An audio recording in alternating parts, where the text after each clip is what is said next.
The 580 Sports Talk Chiefs Instant Reaction postgame is live for Super Wildcard Weekend and a Kansas City Chiefs win, a dominant one at that, 26-7, taking down the Miami Dolphins for the second time this season, once in the regular season in Germany and once in Hoth, winning this game in the most frozen temperatures you could possibly imagine, fourth coldest game in NFL playoff history, and it does not matter because we got the same result. Chiefs win. The Dolphins were exactly who we thought they would be, Dan. We talked about it all week going into this game. The Dolphins were not going to want to play in the cold weather, and while I give them credit for helping the Chiefs or forcing the Chiefs to stall out on a couple of drives and kick 4 field goals, we saw the tackling effort. I listened to the first half of the game on the radio driving back from Washburn basketball on Saturday. I saw that effort in the second half, and that Dolphins team could not wait to get out of the cold. They were done, had no desire to make a physical tackle in that weather. I saw it was Spencer Hall who tweeted it looked like the batteries were dying into his arm during the fourth quarter of the game. And yeah, that was pretty accurate. Their offense was atrocious, and the Chiefs, I thought they played pretty well. I thought the defense looked awesome. They looked about as energetic as you could for a game that was that cold. The offense, again, a little concerned about not being able to finish drives, but they did more than enough. They did everything we hoped they would do to put this game, pardon the pun, on ice. I was overall pretty impressed. And again, given the fact that the elements were not especially pleasant for this game, don't think you could have hoped for all that much more from the Chiefs in this one. So let's get right down to brass tacks. Overall, big takeaways from what was a pretty impressive 19-point playoff win.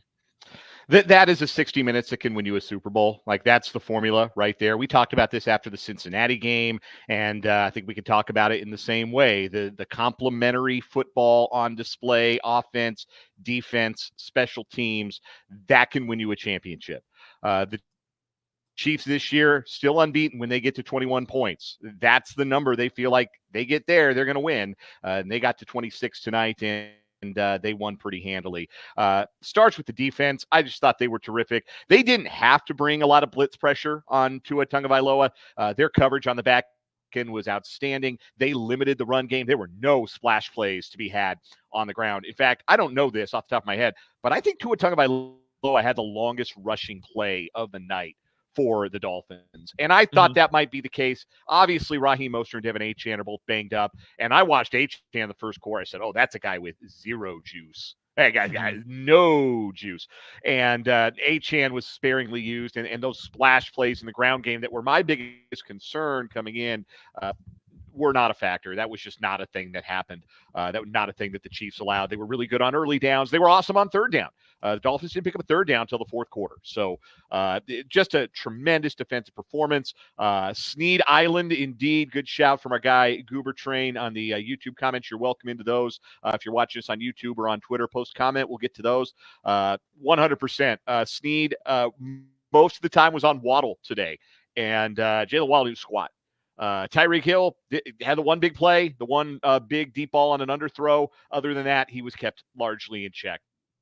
And Tua Tagovailoa is not built for this. Like, just that's a broader conversation, but that's not a guy who's going to win you a playoff game. He's not going to go on the road, beat a really good defense. He's just not that guy. And the Chiefs didn't have to do anything out of the ordinary. That's the thing about the defensive performance. It wasn't spectacular. It was just everybody playing at the level we've kind of grown accustomed to them playing at. Jones, Omenihu, Karlaftis with 2 sacks, Mike Edwards with a pick, Sneed doing his job, McDuffie, other than the long touchdown, doing his job. No real bad penalties on the defense. Just outstanding work by that group. Don't take it for granted. This is what we thought it was probably 5-6 weeks into the regular season. It's the best Chiefs defense of the Mahomes era. Offensively, I get that there is some frustration about not being able to finish drives. They've got to sharpen some things up in the red zone, whether that's being more committed to the run or trying to figure out some different passing concepts that pop open a little faster. And that is disappointing. But Chiefs were willing to settle and get those 3. Don't take Butker's accuracy, especially those 3 field goals in the second quarter, into the wind for granted. Yep. Kicking a brick, basically. And those points going into the wind in the second quarter were huge. Like, you had to get deep penetration to score when you were going in that direction. And the Chiefs got 12 points going in that direction. And Miami didn't score in their 2 quarters going to that end zone, the southeast end zone at Arrowhead Stadium. Don't take that for granted. But I thought Mahomes was terrific. Rashee Rice is a star in the making, 130 yards tonight. It was exactly what we thought it would be as far as being an Isaiah Pacheco game. This is a good effort. That 60 minutes can win the Kansas City Chiefs a Super Bowl. I firmly believe that. If they've got 180 more like that in them, I know they'll play better teams from here on out, but if they've got 180 more minutes of football like this 60, they're going to hoist the Lombardi Trophy again. We've said this many times. I know I've said this many times. So much of the NFL and so much of football is A, not making your own mistakes, and B, taking advantage of when the other team does make their mistakes. And like you outlined, the Chiefs didn't have to do anything that was otherworldly defensively. I mean, they did what they've been doing for the course of, well, what is now 18 games. They've done that all year long. It continues to work, and they took advantage of a really bad day for the Dolphins. And yeah, Tua was terrible in this game. And as a avowed Tua guy, that is hard to admit. But I mean, he was awful in this game. Their entire team was terrible for the most part offensively in this game. And again, defensively, they bowed up fairly well inside the 20s, but they weren't interested in tackling in this game. The Chiefs did what they had to do. Are there a few things that you would have liked to have seen go differently? Sure. Allowing that deep touchdown by the defense and Trent McDuffie to Tyreek Hill. This is the NFL, and that's Tyreek Hill. That's in this season, this particular year, that was the best receiver in the NFL this year. Sometimes you get got by that. It happens. Sometimes you move on. That was the only really impactful play, frankly, you allowed the entirety of the game. You can live with that when, again, your offense is doing at least enough to get you by. Would you have liked, I know you tweeted about this at the time, the third down, kind of the goofiness at the end of the second quarter, the end around to McCole Hardman that goes nowhere. Would you have preferred maybe some better play calling in certain situations? Sure. But again, you made far fewer mistakes than your opponents did. That's all you could ask for. I thought Mahomes, you grade everything at least slightly on a curve given the elements, but you don't even really need to grade that Mahomes effort on that much of a curve. I thought he played pretty well overall, relatively efficient. Was able to get some chunk plays through the air. He had mentioned this week wanting to be able to move the ball down the field through the air, and it worked. You had big gains. You had down the field throws to a couple of different guys. You had Noah Gray getting involved down the field. That was good to see. Kelce had a couple of big plays, not his most overwhelmingly, Hall of Fame caliber game, but it was a pretty good game for Travis Kelce. And we're at a point in his career, and this is, broader point and this game in particular, where if he is now suddenly going to occasionally have one of those crazy games, still be around 1,000-yard receiver, but there are going to be games where you're comfortable with him being your number 2 option and a guy, specifically Rashee Rice, being your number 1, you can live with that. In fact, that's probably the best way your offense is going to end up functioning. And look at what they were able to do today. Look at the way they were able to move the ball today. I thought it was a very solid game plan overall. The efficiency for Isaiah Pacheco really hit the skids as the game went on, but I thought the fact that he was able to pick up multiple double-digit yardage gains, especially in the first half to set the tone, that was important for this offense. And I feel like we don't even need to touch, or at least I feel not a whole lot of need to break down certain elements of the defense because they did what they've been doing, man. That's just what this defense is. That is what this defense has been known to do throughout the duration of the season. Get after the quarterback, force difficult throws, and win matchups, whether it's one-on-one, whether it's zone looks. You mentioned the comment from YouTube about how well the L'Jarius Sneed played. He was awesome. I thought McDuffie, for the most part, was really good. The last moment of the game, and it was pretty much decided at this point, but that little flare to Tyreek Hill, I think it was a third down, or maybe it was even a second down, Tua checking it down to get something, and McDuffie just lights up Tyreek Hill in the backfield. It was impressive by Hill to even hold on to the ball. But that's what this defense does. And what I said at the top of the show here, that they were playing with as much energy and as much juice as you could ask for, as you could hope for a team when it is freezing and you do not want to be out there. And the game did drag on a little bit in the first half. The first quarter itself took upwards of 50 minutes. You don't want that when it's that cold. You want that game to go. You want to be able to get the blood pumping a little bit. I thought the defense was lights out, was everything you could have hoped, because all season it's been whatever you could have hoped for. And I think too, the great thing about the defense, and it's something that has stood out all year, is these are repeatable things. You're getting effort. You don't look at this defense and say, at some point it's gonna crack. At some point, they're they're turnover merchants. Like the only reason the defense is any good is because they're generating a lot of turnovers, or the only reason the secondary is good is because they have great interception and pass breakup numbers. No, man, everything they do is stuff you can do in any kind of weather, against any kind of receiver or tight end, and against any sort of opponent scheme. That is what is the most encouraging thing about this defense. It has carried them that way into this part of the postseason, and there's no reason to think it's going to stop now. Yeah, like I said, it wasn't. I didn't think like it was a victory of scheme, and I don't think it was a victory of random chance when it comes to turnovers. Not like they recovered 3 fumbles or anything like that. They were just in the right spot every time. They won their one-on-ones. They won one-on-ones in the pass rush. They won their one-on-ones down the field. They tackled really well, which is a hard thing to do in this weather. When I spoke with Mitch Holtis, he joined us on 580 Sports Talk on Thursday, and he said, you will see in this game some poor tackling. It's just the way things go in the cold. It's harder to be physical. It's harder to tackle. You never would have known that. It's like the Chiefs were playing in 50-degree weather on defense. Their tackling was, for the most part, exquisite. It's just a great defense. No qualifier needed. It's a great defense. It's a championship caliber defense. The Dolphins this year, the 3 lowest single game point totals of the season, 14, 14, and 7. That's the Bills last week, the Chiefs in week 9, and the Chiefs tonight. The Chiefs had this offense's number in a way that nobody else could slow down what is a really well-schemed offense, what is an explosive offense. The Chiefs had them in hell in this game. And they didn't do it because Steve Spagnuolo was a mad scientist, and they didn't do it because the Dolphins couldn't hang on to the football or whatever. They did it because their scheme sound, their assignment sound, and they got a lot of damn good football players who come downhill at you with bad intentions to make big plays. So, the Chiefs defense, excellent. I want to circle back to the offense because I don't have a ton to complain about the offense other than the red zone stuff. Like it can get better, but you don't go broke taking a profit. If your defense is going to be this good, your goal just has to be, we got to get to 21 one way or another. We get to 21, blackjack, baby. Our defense isn't going to let the other guys score 21. Travis Kelce, couple of drops, marred what was otherwise a really good game for him. It looked like vintage Kelce in a lot of ways. He was able to get open down the field.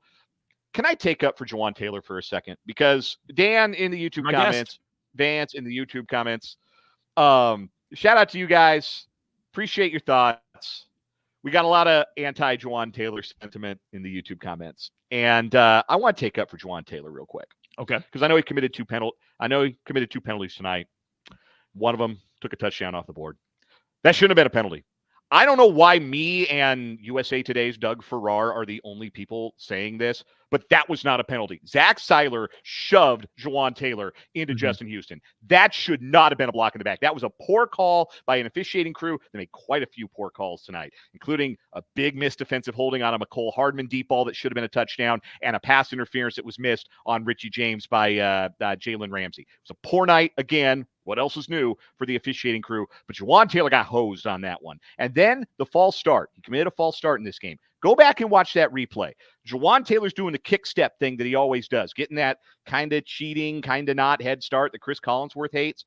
He kick steps, and as soon as they throw the flag, he looks back at Creed Humphrey, and they actually on the Peacock broadcast, they zoomed in on Creed Humphrey, and Creed Humphrey acted like that was his fault. Like he didn't have the snap count, like he didn't get the snap off in time when Jawaan Taylor thought he was going to snap the ball. So I think Jawaan Taylor is innocent. That's what I'm going to say. I want to acquit Jawaan Taylor on all charges against the bum allegations tonight. I thought those 2 plays, those 2 penalties were not his fault. And I thought other than that, he played really well because we knew that the Dolphins were going to have to heat up Mahomes. They were going to have to bring extra pressure because they were bringing pass rushers in off the street. They were bringing them out of the tailgate lots at Arrowhead Stadium to suit up and play defensive end tonight for the Dolphins.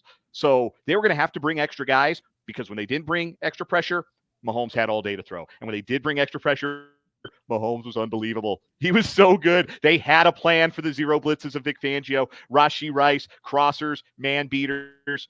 Really great stuff on the back end. Really great stuff from Mahomes. I just want to defend Jawaan Taylor a little bit. He wasn't bad tonight. What his fault? Innocent. Jawaan Taylor innocent. I can at least give you a hung jury on this. I don't know if I can give you full innocence. I can give you mistrial on this. I will say, and to two other people that I took note of who made the same comment about that penalty, that shouldn't have been a penalty for a block in the back. One, not you, Dan, but another guy I know named Dan on Twitter who was all over that from the beginning. So shout out to Dan Jones. Secondly, Danon Hughes on the Chiefs radio broadcast. He was all over that from the beginning because Mitch called it out. Mitch gave us a full touchdown, Kansas City, when the touchdown happened. Then there was an awkward pause and you could just hear the crowd. And then there's a flag on the line.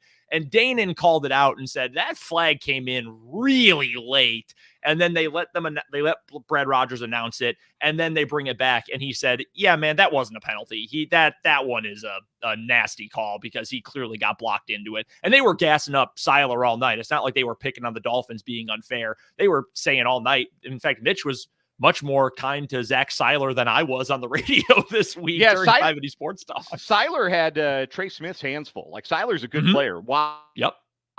Christian Wilkins is a good player, but that interior pass pressure was not in evidence. The guys from the outside, again, they played like you'd expect guys who were unemployed last week to play. And the end result was Mahomes had plenty of time. And I thought he was super in the rushing game. He always brings it in the scrambling game in the playoffs. I thought he made great throw after great throw, especially against zero blitz, took good care of the football. That was a terrific Mahomes performance. That was a championship caliber Mahomes performance tonight. Just so we don't, overlook the fact that the best player in football played a pretty brilliant game in the bad weather tonight. Let me give you two last points here before we get out of here. One more of a point, one more of a question. If there's any offensive linemen that in terms of their actual play and what they are asked to do, because penalties are part of the game, right? Guys who are penalized a lot, that is a concern. And Vance brings up in the YouTube comments, the spotlight is on him. He's got to think twice in every play. And that is true. Like, the spotlight is clearly on Jawan Taylor, and fair or not, actual by the book penalty or not, guys, and by guys, I mean officials, they are paying more attention to him. And that is true. But if we're talking about a guy who down to down blocking, kick everything that goes into a respective player's job at left tackle, right guard, center, Jawan Taylor's not the offensive lineman I'm not the most worried about him. And I'm not the most worried about Donovan Smith either, who I thought was okay in this game. Donovan Smith is what he is. The player that I'm the most concerned about, and I can't believe I'm telling you this, I'm worried about Creed Humphrey. I'm worried about Creed Humphrey, man. Remember when we watched the college football playoff? Remember the Rose Bowl and how Alabama's entire offensive scheme was essentially jacked up, and their final play of the game was jacked up because their center was rolling the ball back to Jalen Milroe? That everyone freaked out. You called quarterback keep and quarterback draw on that play. That was not the exact play that Nick Saban called for his final play at Alabama. That play was completely jacked up by a center who was seeing ghosts and had the yips and was rolling the ball back the entire game. I think Creed Humphrey is a star. I think he is the best center in the NFL. And when it comes to, protecting and blocking and mauling, as good as ever. I am very worried about a center who has snapping issues at this part of the year. I don't know that it is going to cost the Chiefs a game, but that is something that I would like to see worked out come the divisional round, because that worries me. That definitely has me a little bit worried that your all-world center is clearly struggling to get the ball back to your quarterback at this point. I don't know what it is. Maybe it was an especially bad issue today because of the weather. But all year long, he has not been especially crisp getting those balls back to Mahomes. So if there's anyone on the line that I'm actually concerned about on a play-to-play basis, it might actually be 52. The other question I had for you, and we had a comment here from Dan on YouTube, Dan Rosenberger, who says, "Let's go Steelers," with some claps. And that would be great if the Steelers on Monday, that game has since been moved, if the Steelers are able to beat the Bills and we end up in a situation in which the Chiefs get to host in the second weekend of the playoffs instead of having to go on the road to Buffalo. We'll talk about this more when we lead off 580 Sports Talk on Monday. But right now, give me the chances. We're not going to have a pure snow game for Bills versus Steelers. You talked yourself more and more into the Bills outright covering that game against the Steelers, Thought it was going to be on Sunday. Now it's going to be on Monday. Have you changed your mind at all, or are you still in Bills blowout mode here?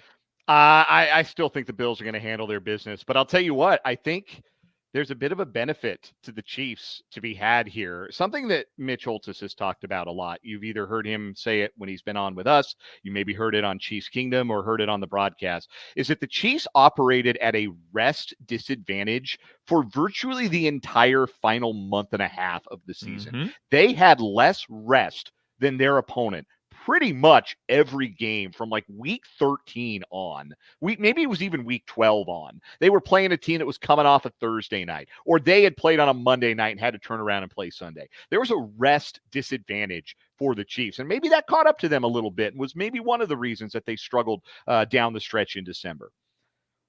If the Bills win, the league's going to have them play Sunday. They're not going to have them turn around Monday to Saturday. Yeah. So I think it's a bit of a disadvantage in the sense that the Chiefs will go into Monday not knowing who they're going to play. Mm-hmm. But if they play Buffalo, that's 2 fewer days of rest for Buffalo. And Buffalo's going to be playing in some bone-chilling cold on Monday and then have to turn around and play on Sunday, while the Chiefs have 2 days to thaw out and cool their heels before they begin preparation. That's a big deal. So I'm already not scared of I think the Chiefs can beat anybody. Like the Bills and the Ravens are really good. I think the Chiefs can beat them. I don't think there's anybody the Chiefs absolutely do not match up with, can't beat. But I'm a little less scared of a Bills team on 2 fewer days rest. I will say that. So I think however this lays out, I think it plays pretty good for Kansas City. I would agree with you on that. I think that is absolutely something worth keeping in mind. And I was thinking about this on my drive home today, honestly. And I was thinking about this when it came to the Browns game. Actually, it was before the Chiefs even started, because the Browns got whooped. Brother, hand up. I was totally I think CJ Stroud might have a couple of nice plays, but it's hard for rookie in the playoffs. That Browns defense is nasty. They sure were nasty today. Nasty and, looking back in the mirror at themselves. Goodness gracious, they got whooped. But I was thinking, of all the teams in the playoffs, would you be surprised if the Ravens made the Super Bowl? No, obviously, because they're that good. The 49ers, no, obviously, because I do believe they are that good.